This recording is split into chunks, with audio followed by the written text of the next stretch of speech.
ये पूरा ये हम देखते हैं कि कॉम्प्लिकेटेड एक इशू बन जाता है, क्योंकि 70% तो बॉडी में हमारा फ्लूइड ही है, और जब आप स्पेस में जाते हैं तो आपके अंदर की जो फ्लूइड्स हैं वो क्योंकि नीचे की तरफ तो जाएंगे नहीं, वो पूरी तरह से बॉडी के अंदर घूमते रहते हैं। अब जब वापस से धरती पे आएंगे, जो ये फ्लूइड डेंसिटी होती है किस तरह से अफेक्ट करती है बॉडी के अंदर?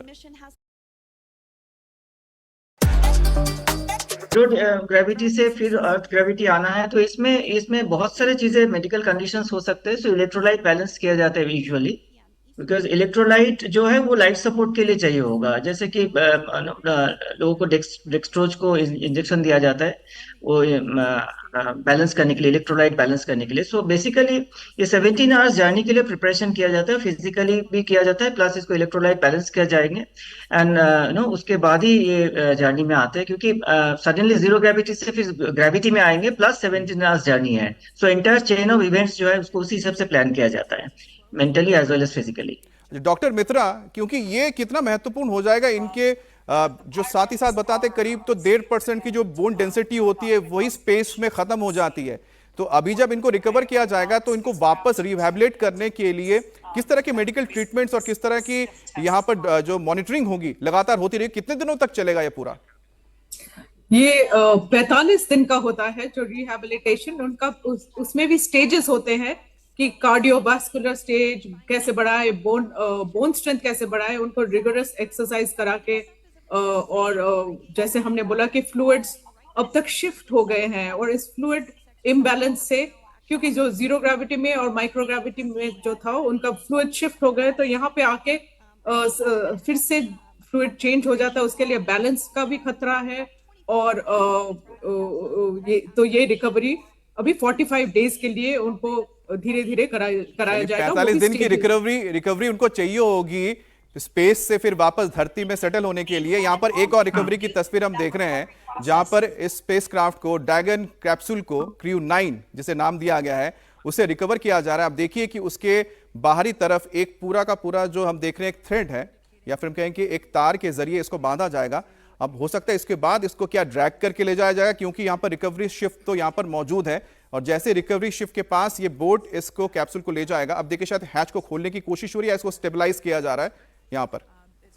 मनीष, ये जो पूरी प्रक्रिया है, दरअसल जब इंडियन नेवी ने जो हमारे जो ठीक इसी तरीके इसरो के जो कैप्सूल था उसको रिकवर किया था, तो वो प्रोसेस मैंने बहुत करीब से देखा था। तो इसमें इसे स्टेबलाइज करते हुए जो इसका इंपैक्ट है, बहुत ज्यादा थर्स्ट और जो इस पे इंपैक्ट दिखाई दे रहा है, उसको स्टेबलाइज करते हुए, थोड़ा क्लीन करते हुए इसके हैच को ओपन किया जाएगा। तो ये एक करीबन 5 से 7 मिनट की पूरी प्रक्रिया है, इसीलिए जो इस समय आपको जो बोट दिखाई दे रही है, फास्ट वेसल बोट है, उसमें जो एक्सपर्ट्स की टीम है वो नासा के ही अपने एक्सपर्ट्स हैं, साथ में उन्होंने स्टेबलाइज किया है इसको, कैप्सूल को स्टेबलाइज करने के बाद ये तैयारी की है कि जो पीछे आपको एक शिप दिखाई दे रहा था हमें तस्वीरों में, वो रिकवरी शिप है। उसमें पूरा एक मेडिकल आईसीयू जिसे वो कहते हैं उससे सेटअप किया जाता है, और वो टीम बेहद करीब आती है। और आने के साथ साथ चाहे नेवल ऑफिसर हो, एयरफोर्स ऑफिसर हो, मेडिकल टीम, एक बार फिर से देखिए आप जो तस्वीरों के माध्यम से जिसका हम जिक्र कर रहे थे, दरअसल वही एक बार फिर से वो तस्वीरों के माध्यम से दिखाई दे रहा है। डॉक्टर मित्रा, अगर आप ये बता पाए कि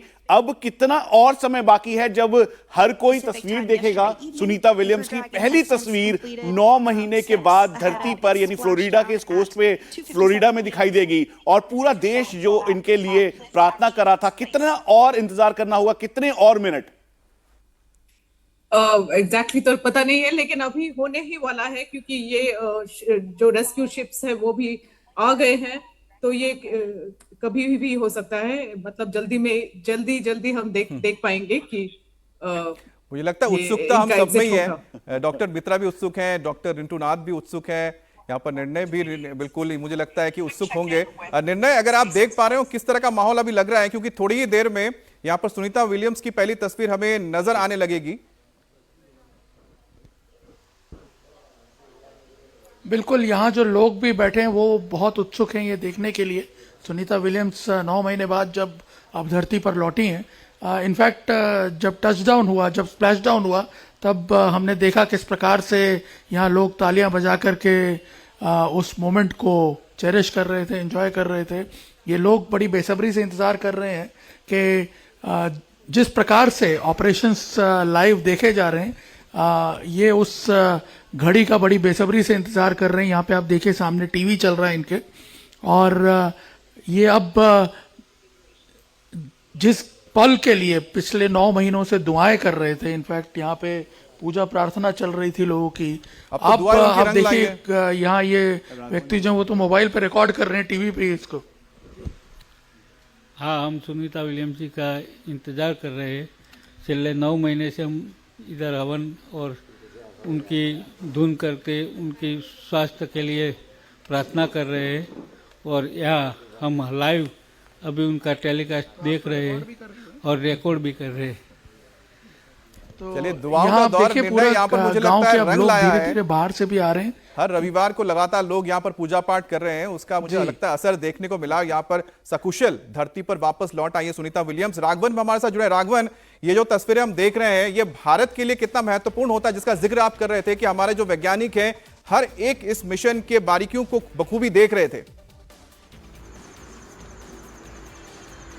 जी बिल्कुल, लगातार मॉनिटरिंग हो रही है, और साथ में जैसा हम लगातार कह रहे हैं कि इससे जो जानकारियां मिलेगी किस तरह से स्प्लैश डाउन होता है, उसके बाद की रिकवरी प्रोसेस है वो क्या होती है, उन सबको देखिए ऐसी कोई नई बात नहीं है वैज्ञानिकों के लिए। हालांकि हमने ये प्रयोग जो है अभी तक प्रैक्टिकली किए नहीं है, लेकिन इसकी तैयारियां कई सालों से चल रही है। एक दो टेस्ट भी हो चुके हैं, वो सफल भी हुए हैं। जो प्रोसेस जिसकी बात लगातार हम जिक्र कर रहे हैं, देखिए स्प्लैश डाउन से लेके 30 मिनट तक का ये पूरा प्रोसेस होता है। 30 मिनट के अंदर अंदर जो छोटी छोटी बोट्स हैं वो पहले टो करती है इस क्रू मॉड्यूल को और उस शिप तक लेकर जाती है। शिप में एक क्रेन लगी होगी, उस क्रेन से इस पूरे क्रू मॉड्यूल को उठाकर, आपने देखा होगा जो शिप की तस्वीरें कुछ देर पहले नासा ने दिखाई थी, एक वहां पर एक लैंडिंग पैड बना हुआ है, उस जगह पर लाकर उसको फिक्स किया जाएगा। उसके बाद उसका जो हैच है, जिसे दरवाजा कह सकते हैं, वो खोला जाएगा। यहाँ पर सबसे महत्वपूर्ण बात यह है कि 286 दिन सुनीता विलियम्स ने वहाँ पर बिताए हैं इंटरनेशनल स्पेस स्टेशन में।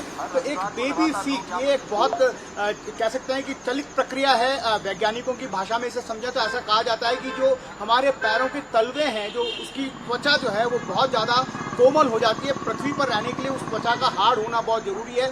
इसलिए जब बच्चे चलना शुरू करते हैं तो कैसे लड़खड़ाते हैं, वो हालत इन वैज्ञानिकों की, इन एस्ट्रोनॉट्स की अभी होगी। तो इस बेबी फीट को कैसे इसके रिकवर करना है, इसके लिए पूरा रिहेबिलिटेशन का एक प्रोसेस होता है, जिसमें बताया गया कि 45 दिन का वक्त लगता है। और ऐसे में जब ये हैचेस खुलेंगे तो आप देखेंगे कि बहुत कम बार हमने ऐसा देखा है कि जो एस्ट्रोनॉट होते हैं वो पैदल चलकर आते हैं। एक स्ट्रेचर बाकायदा उस हैच के अंदर ले जाया जाएगा, उसके बाद उन्हें वहां से लेटाकर लेकर आएगा और फिर सीधे एम्बुलेंस से उनके लिए मेडिकल एड के लिए उन्हें लेकर जाया जाएगा। तो ये तकरीबन हम समझ सकते हैं कि 15-16 मिनट का वक्त गुजर चुका है स्प्लैश डाउन के बाद। तो अगले और 15 मिनट में हम देखेंगे कि वो क्रू मॉड्यूल जो है वो जो छोटी छोटी बोट्स हैं उसे टो करते हुए लेकर जाएंगी शिप के पास, और वहां से क्रेन से उसे उठाकर उस पैड पर रखा जाएगा, जिसके बाद हैचेस खोलने की प्रक्रिया शुरू होगी। चलिए, टोइंग की प्रक्रिया तो चली रही है और कुछ ही मिनट में बहुत ही धीरे धीरे स्पेसक्राफ्ट के इस मॉड्यूल को, यानी कि ड्रैगन कैप्सूल 9 क्रू 9 के इस कैप्सूल को धीरे धीरे जो बोट है, जो मदरशिप है, उस तक ले जाया जा रहा है। और उसके पीछे देखिएगा कि जो आपको 2 बार्स नजर आ रहे हैं, वहां पर ही वो क्रेन लगा हुआ है,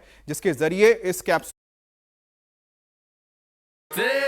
आप देख रहे हैं। इस प्रक्रिया को देख के आप समझिएगा कि पिछले अगर 70 सालों में हम देखते हैं और अगर 60s में इसकी शुरुआत अगर हुई थी, जिस वक्त अंतरिक्ष में इंसान ने अपनी एंट्री की थी, जाना शुरुआत की थी, उसके बाद लगातार देख रहे हैं किस तरह से जो अंतरिक्ष विज्ञान लगातार बढ़ता रहा। लेकिन शायद अब एक ऐसा वक्त आया है कि उसे और किफायती बनाया गया है। और किफायती का मतलब होता है कि जहां पर आप एक स्पेसक्राफ्ट का ज्यादा से ज्यादा इस्तेमाल कर सकें। दूसरी बात है उसको कितना ज्यादा आप कॉम्पैक्ट बना सकते हैं, कितना ज्यादा उसको ज्यादा कंफर्टेबल बना सकते हैं। जो इसमें अंतरिक्ष यात्री जाते हैं उनके लिए कितना कंफर्ट हो जाता है। और उसकी ये जीती जागती तस्वीर ये ड्रैगन क्रू 9 है, जिसके जरिए यहाँ पर सुनीता विलियम्स, बुच विल्मर और उनके 2 साथियों को वापस लाया गया है। और ये जो पूरी जटिल प्रक्रिया जिसका हम जिक्र कर रहे थे, उसको कितना आसान बना देती है तकनीक, उसकी भी एक जीती जागती मिसाल ये सुनीता विलियम्स की वापसी है। मनीष, ये बहुत ही ये 9 महीने बहुत ही रोलर कोस्टर राइड की तरह गए हैं सुनीता विलियम्स के लिए।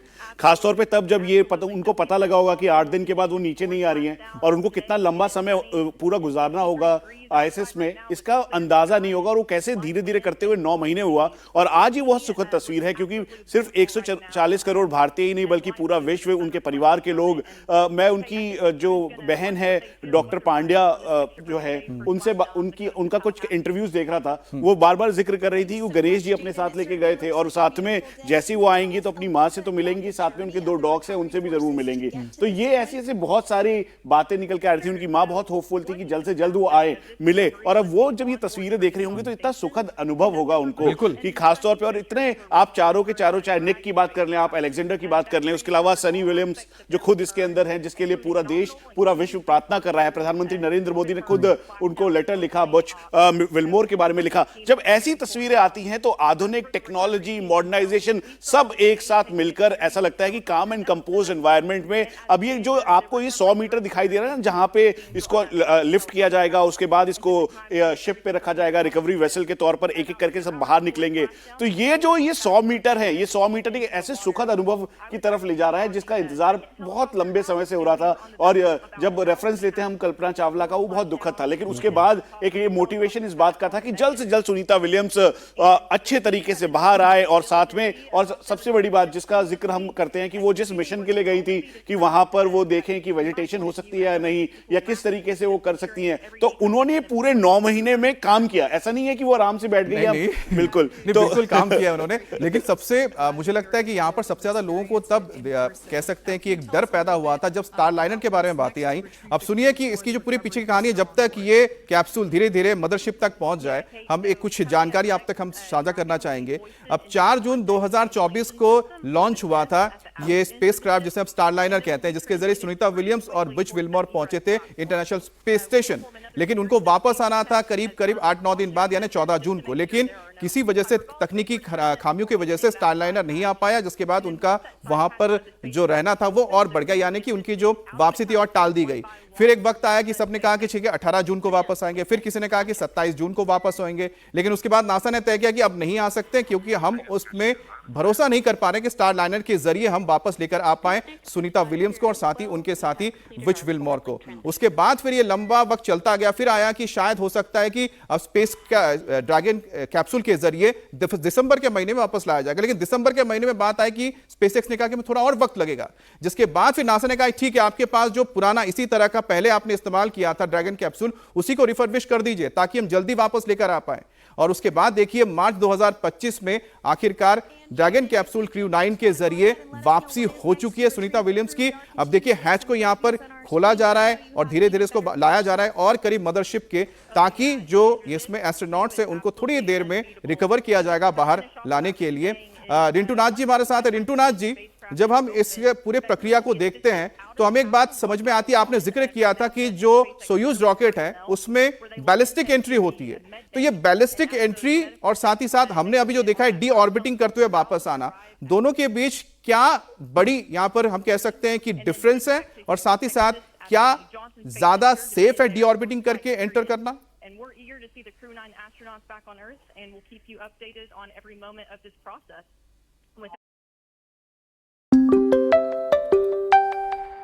धरती की दुनिया से जुड़े, अंतरिक्ष की दुनिया को खंगालने वाले वो वैज्ञानिक, वो एक्सपर्ट्स, जिनके लिए आज ये तस्वीर सबसे ज्यादा एक मिसाल के तौर पर सामने आ गई है। प्रोफेसर सहारे, ये दोनों तस्वीरें आप भी देख पा रहे होंगे, हम भी देख रहे हैं, पूरी दुनिया देख रही है। 5 जून जब सफर शुरू हुआ और आज सफल वापसी, आपका नजरिया क्या कहता है? इन दोनों तस्वीरों में आपको क्या कोई समानता नजर आती है या फिर कुछ बदलाव है? नहीं, मुझे ऐसे कोई खास बदलाव नजर नहीं आते हैं, और वो अभी भी स्वस्थ है। जब गई थी तब भी जोशपूर्ण, जोश से भरी हुई थी, वापसी आई तब भी वैसी ही है। और जो थोड़े बहुत बदलाव आए होंगे तो अभी जो है कि वो सारा रिकवर हो जाएगा, तो इसमें ऐसी कोई मुझे शंकाएं नजर नहीं आती। दूसरी बात ये है कि वो ज़्यादा, वो भी फंसी हुई इस तरह की बातें, जैसे कि कहा गया है कि ऐसी बातें नहीं है, वो डिसीजन लिया गया होगा कि इस दौरान वो और एक्सपेरिमेंट्स वहाँ करे। और इसके साथ साथ ये भी वहां पर सुनिश्चित किया गया। बिल्कुल भी अंतरिक्ष की दुनिया के बारे में जानकारी नहीं है, या फिर उन्हें लगता है कि क्यों धरती से अंतरिक्ष की तरफ रुख किया जाता है, तो फिर उन्हें समझाया जाता है कि अगला जो ये मिशन जो हम लोग अंतरिक्ष की दुनिया को टटोल रहे हैं उसका सीधा सीधा कनेक्शन धरती पर ही है और हमसे और आपसे है। इन्हीं चुनौतियों को पार करते हुए अंतरिक्ष यात्री अंतरिक्ष की दुनिया में दखल देते हैं। लेकिन प्रोफेसर सारे, आपको लगता है कि पूरी टीम यहाँ पर जुड़ी होती है? जब वो 9 महीने अंतरिक्ष में सुनीता विलियम्स ने गुजारे होंगे और अब जब वो वापसी कर चुकी है, तो क्योंकि एक इंसानी व्यक्तित्व है, उनके मनोबल को बढ़ाने के लिए, उनकी एकाग्रता को वापस करने के लिए, उसी फोकस पर लाने के लिए अब जो बदलाव वो महसूस कर रही होंगी, कहीं उससे किसी तरह की एंजाइटी ना हो, कहीं उससे किसी तरह का डिप्रेशन ना हो, उसके लिए उनके साथ साथ एक पूरी टीम का भी चुनाव यहाँ पर होता है। क्या ये भी एक प्रोसेस का हिस्सा है? member here.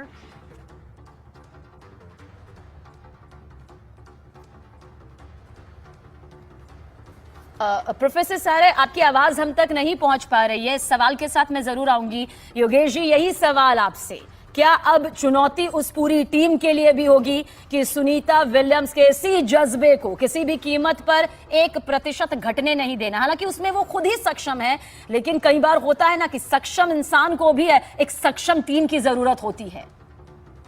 जी बिल्कुल, देखिए एक चीज हमें समझनी चाहिए कि हर टीम का अपना अपना एक रोल है। हमें स्क्रीन पे सुनीता विलियम्स जी स्पेस से सकुशल वापस आती हुई दिख रही हैं, लेकिन उनको नॉर्मल लाइफ में लाने के लिए एक बहुत बड़ी टीम उनके पीछे, जब वो स्पेस में थी तब भी काम कर रही थी, जो रेगुलरली उनके हेल्थ अपडेट्स लेती रहती थी। एंड अब जब वो धरती पे आ चुकी हैं तो उसके बाद भी ये टीम काम करेगी, उसके बाद भी ये टीम कॉन्टिन्यूसली उनके हेल्थ को मॉनिटर करेगी। एक एक इम्पैक्ट जो उनकी बॉडी पे हुआ है सबको नलीफाई किया जाएगा। नलीफाई इन द सेंस जो साइकोलॉजिकल इफेक्ट अगर है, वैसे तो जैसे मैंने बोला कि ये सारे एस्ट्रोनॉट्स काफी ट्रेन्ड, काफी प्रोफेशनल, ऑलरेडी 2 विजिट स्पेस में करके आ चुके हैं। इनको सभी प्रक्रिया से सभी प्रक्रिया के जानकार हैं, इनको पता भी है कि रिकवरी कैसे होती है, लेकिन फिर भी रिकवरी होनी है। तो ये चीज हमें समझना चाहिए कि एक रूटीन है जो फॉलो होगा, चाहे कुछ दिन का हो चाहे कुछ हफ्ते का हो, और इस टीम को हम बिल्कुल भी नजरअंदाज नहीं कर सकते हैं, जो एक इंसान को स्पेस ह्यूमन से लेकर वापस अर्थ ह्यूमन बनाने में हेल्प करती है। उस टीम का बहुत बड़ा योगदान हमेशा रहता है। प्रोफेसर सारे, यही सवाल जो मैंने आपसे पूछा, जिसका जवाब यहाँ पर योगेश जी ने दिया, ठीक यही सवाल है कि अब सुनीता विलियम्स के लिए तो देखिए इस बदलाव को यहाँ पर उन्हें सहना होगा, इस बदलाव को झेलते हुए, इस बदलाव को सहते हुए उन्हें दोबारा सामान्य जिंदगी में आने के लिए वक्त लगेगा। लेकिन उनसे जुड़ी जो टीम होगी, जिन्हें खास तौर पर चयनित किया गया होगा, उनके लिए भी क्या कुछ खास चैलेंजेस यहाँ पर रहते हैं? देखिए, वो जो भी डॉक्टर्स की टीम होगी, मनोवैज्ञानिकों की टीम होगी, एक पूरा रिहैबिलिटेशन सेंटर है, तो उसमें जो जो व्यक्ति जुड़े होंगे उनको पहले सारे, ये पहला एक्सपीडिशन नहीं है, तो इससे पहले भी उन्होंने काम किया है, तो इसीलिए उनके लिए या किसी के लिए भी ये जो है बहुत चैलेंज नहीं है और ये सामान्य प्रक्रिया है। उसके